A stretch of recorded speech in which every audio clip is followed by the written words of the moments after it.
And so it's like, what for noodle things? Okay, see, yeah, it takes forever.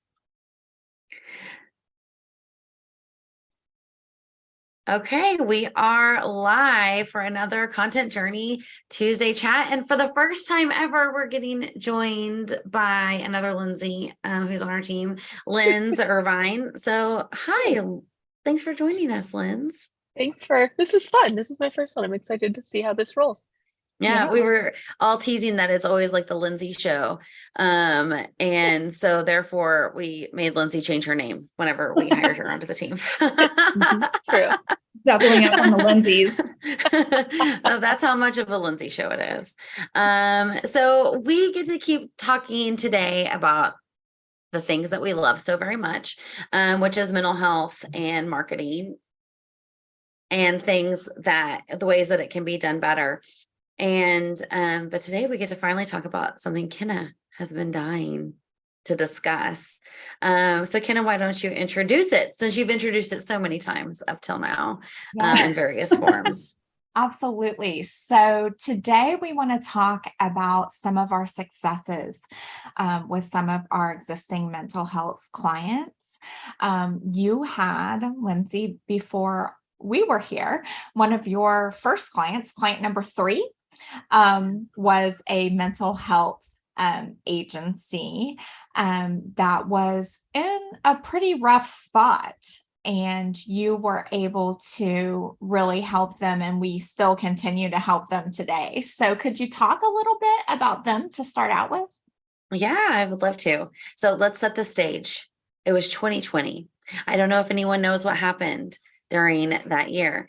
But specifically for, and I would say this mental health facility, but I think a lot of other ones in their same space, it was a lot of handshake, relationship, in-person conferences. And that's how they got the majority of their clients and referrals, or through that relationship building.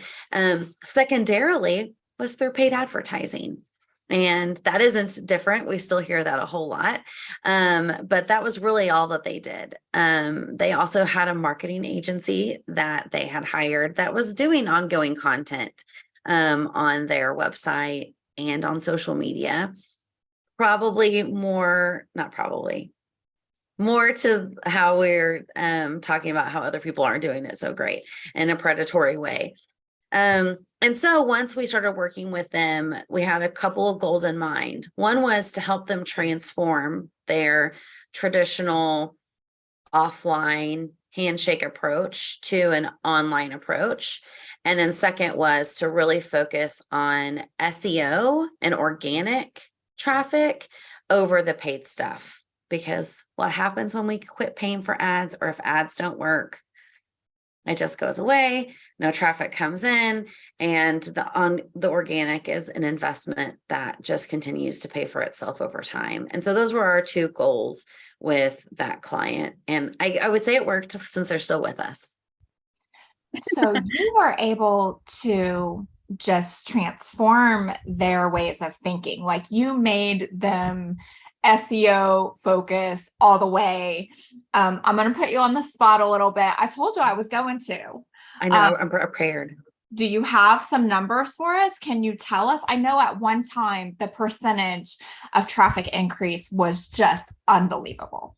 Yeah, we have like these fun little screenshots that we took, because I'm like, I have to always keep this in case anyone ever asks, to be like, prove it.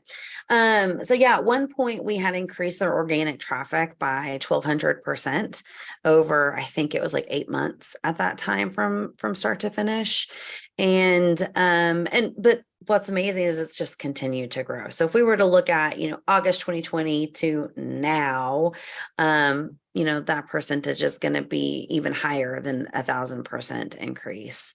And so the hard numbers of that looks like they had average of about 4,500 visits on their website a month. That includes like everything, right? Anybody coming to their website was about that many. And we grew it upwards of over 60,000 a month of traffic coming to them. And for a while, they didn't spend any money on ads at all. Yeah, really so it's awesome. easy to see why they became SEO fans and have stayed that way. And some Yeah. of that original content, like you said, is still working for them because that's Mhm. what we know about SEO, right? Is that it will continue to work for you long term.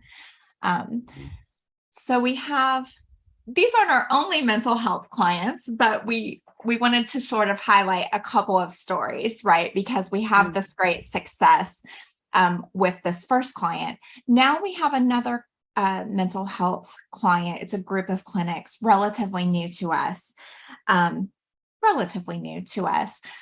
but they were in a whole different kind of bind when they came to us. Tell us a little bit about what was going on with them. And we're all going to have to like try really hard not to jump in because some of this stuff really makes our blood boil. I mean, examples of some bad stuff, right? Yeah. Interestingly enough, I'm in a call earlier today talking to somebody in one of my other like SEO groups.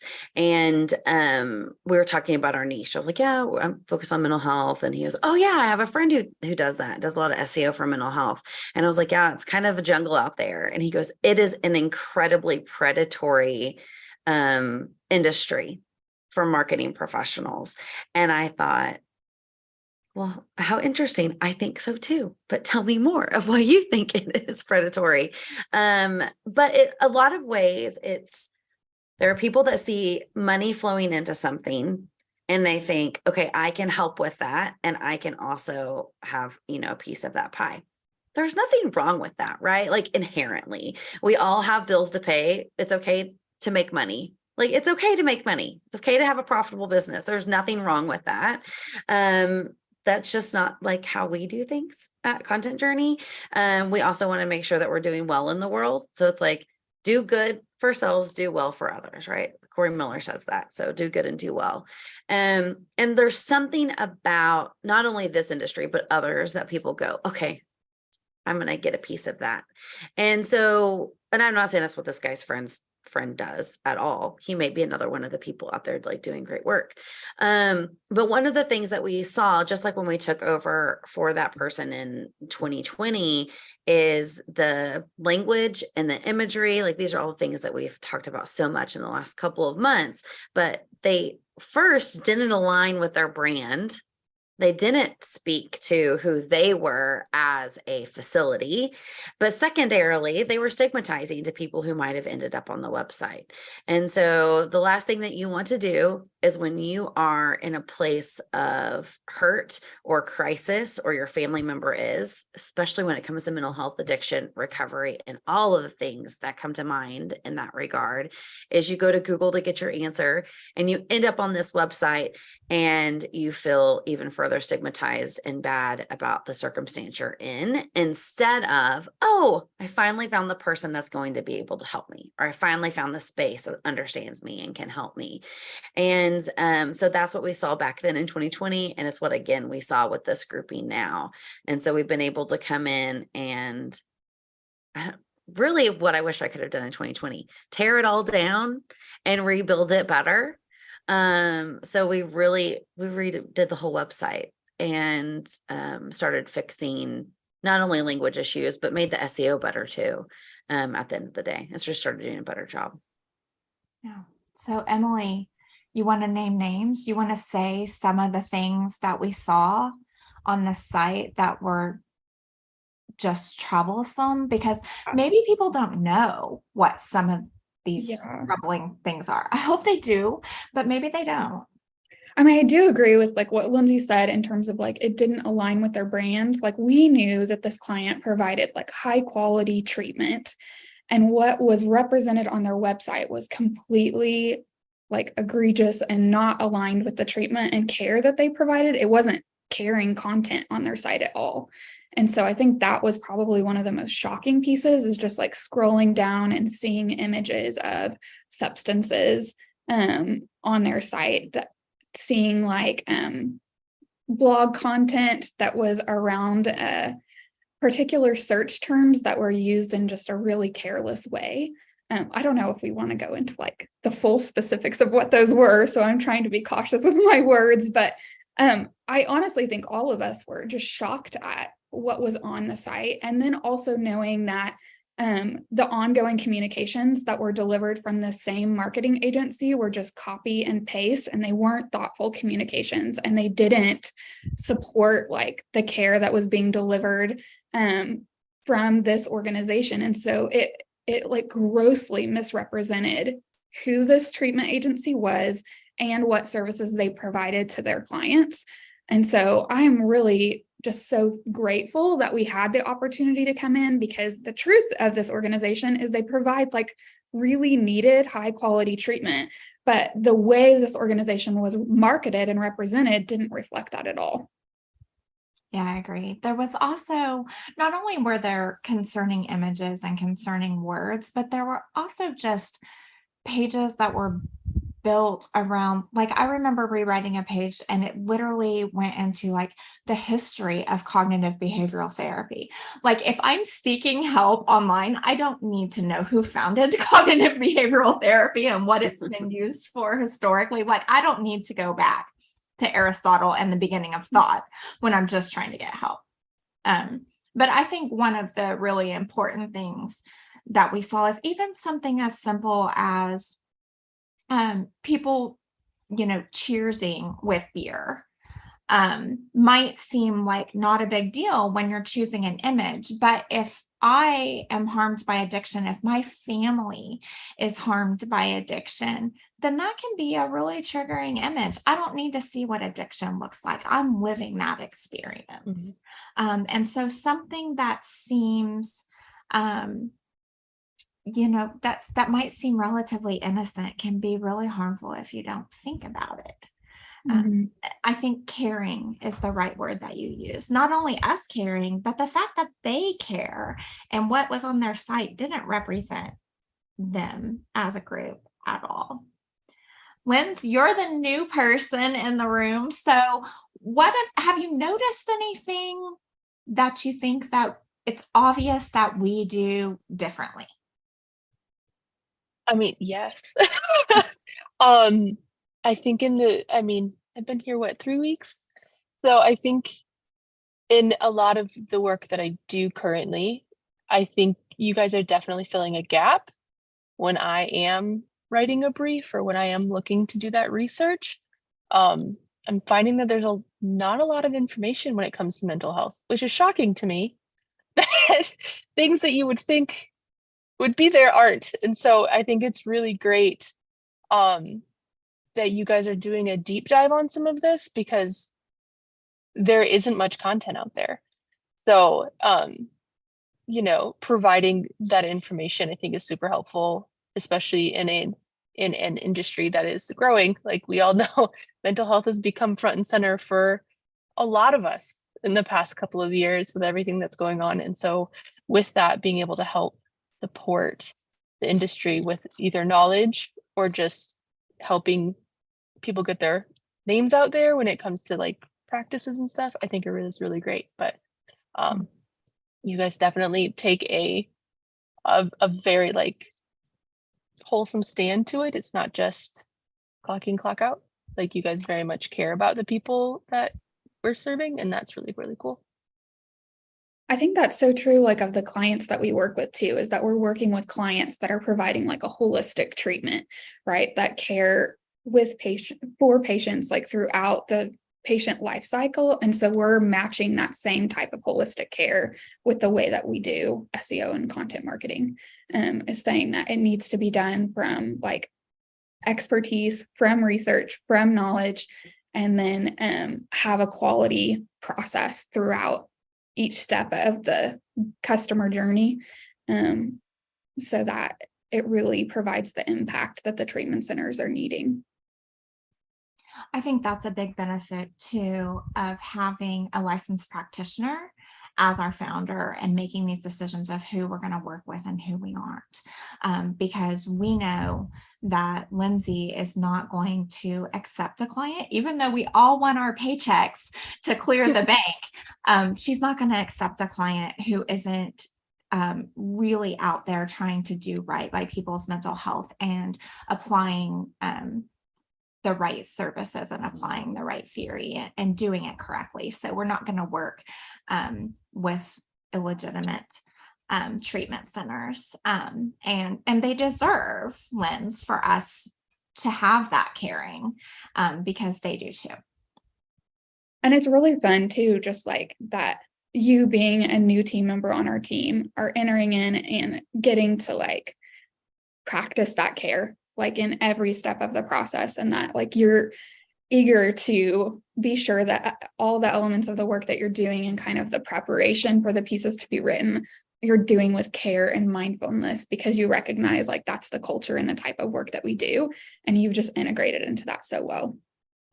Oh, thank you very much. No, it's something that I've really enjoyed here. Is it's not, you guys really do, like, you give 100%, and it's not just face value. Like, it's, you guys really do truly care about all of this. And I think that's, and especially with the background that you all have with this, I think it also does add another level of insight into it, because it is, mental health is a big, I mean, it's vast. There's all different types of, you know, services and care and hurt and brokenness and all of that. And so for you guys to have that lens to like view through, I think is really important when you're working with these clients, because it is important. Like, something that isn't seem harmful to one person obviously is, and like you don't want to do that. Like, no one does. But like, if you don't know, you don't know.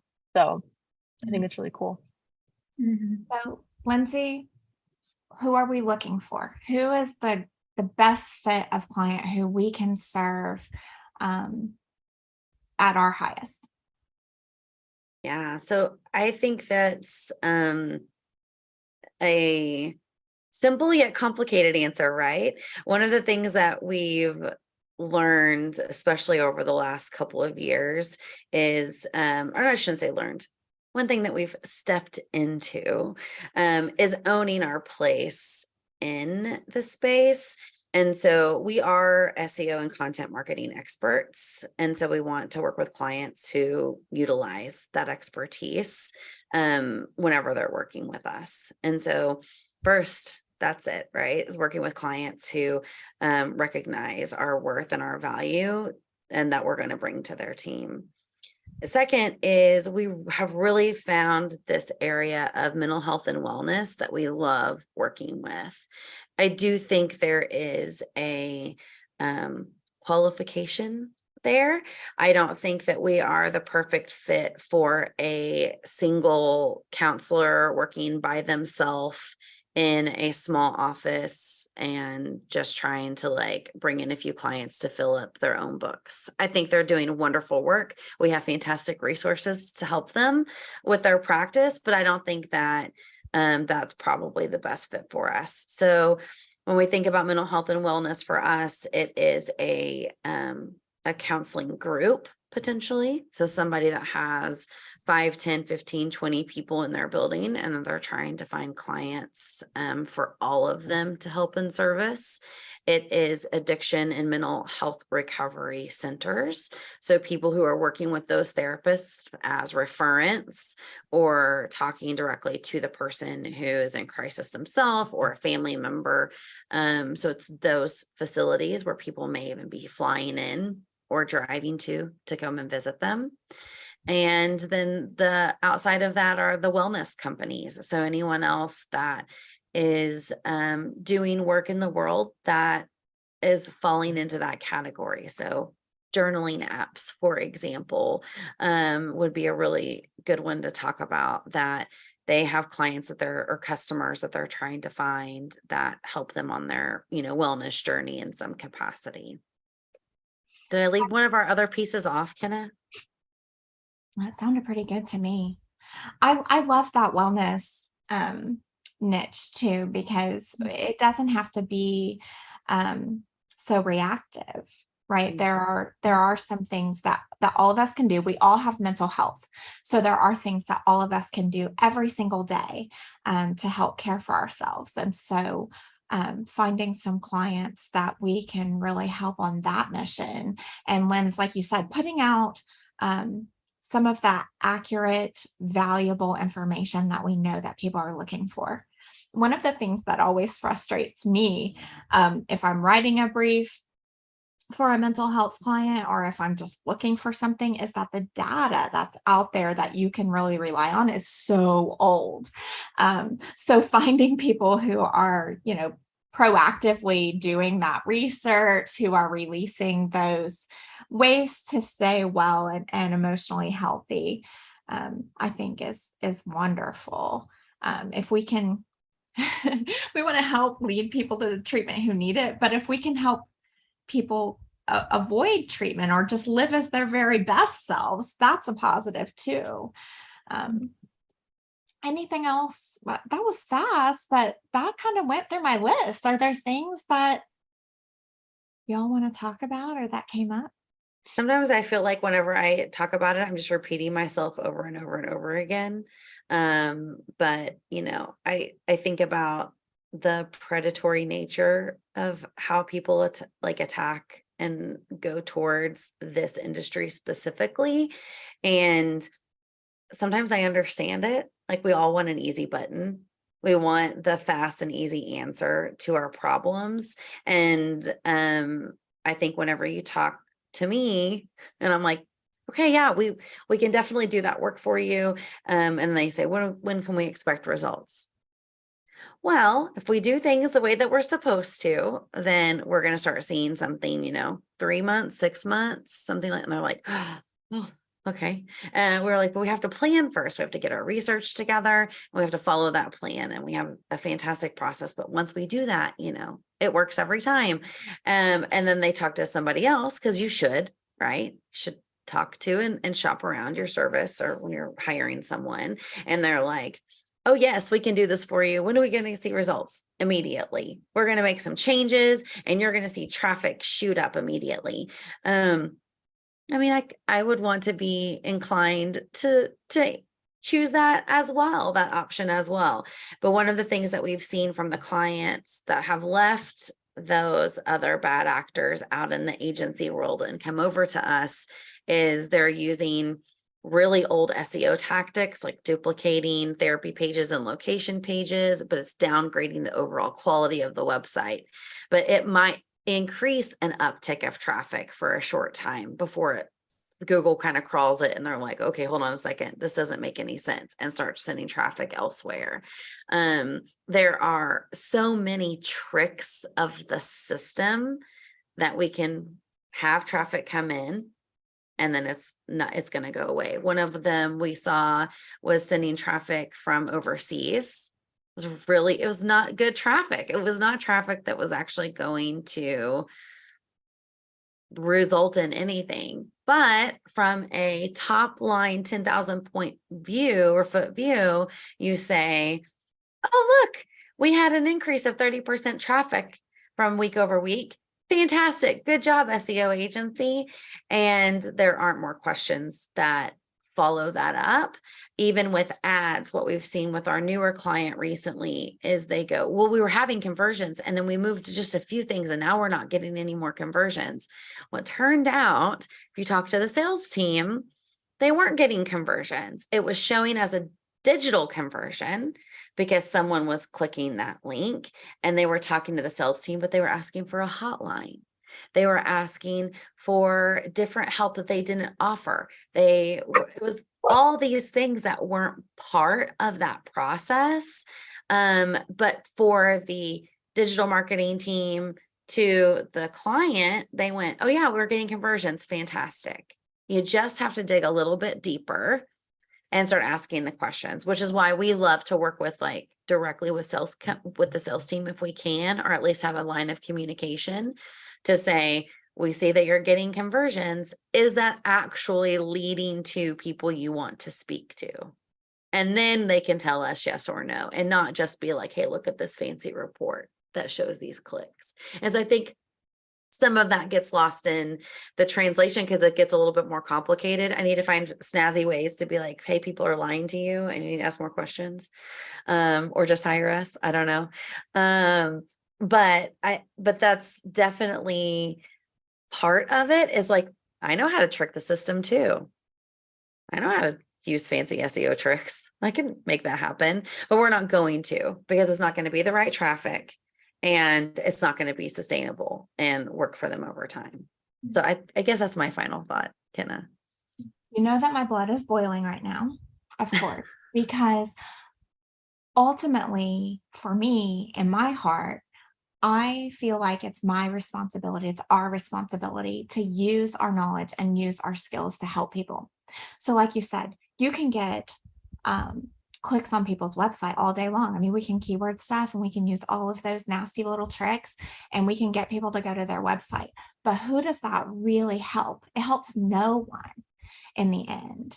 And I not only want to help the treatment centers who are our clients, I want to help those people who are seeking assistance. And I feel like that's my responsibility as like a good human being. And so hearing that people are just, and I know it happens, but just it makes me mad every time. It's like hearing that people are just gaming the system just infuriates me because it doesn't help anybody. It's just more junk out there online. Yeah, absolutely. It infuriates me every time too. I'm gonna like, one of these days y'all are gonna see me like standing on a stage being like, calling people out. I'm here for it. It's like the real goal of our team talks every week is like to just get our blood boiling so that we go back to work and are like, yeah, we're doing this. We're inspired. Exactly. But no, okay. So thank you, and that was really good. Did you have anyone else have any other final thoughts before we end our chat for today? I think we could just come in every Tuesday and just complain about the way other people do things and how we do it better. And I would be okay with that. I know. Anyway. Okay. Well, thank you all for joining me for another live content journey chat. As always, if you have any thoughts or questions when you're watching this recording on our YouTube channel, please comment and let us know. And we'd love to start having people join us live if they want to be a part of it. So just like we had Michelle with us before, if you want to be one of our guests, let us know and we would be happy to have you join us. So thank you all, and we will see you next time.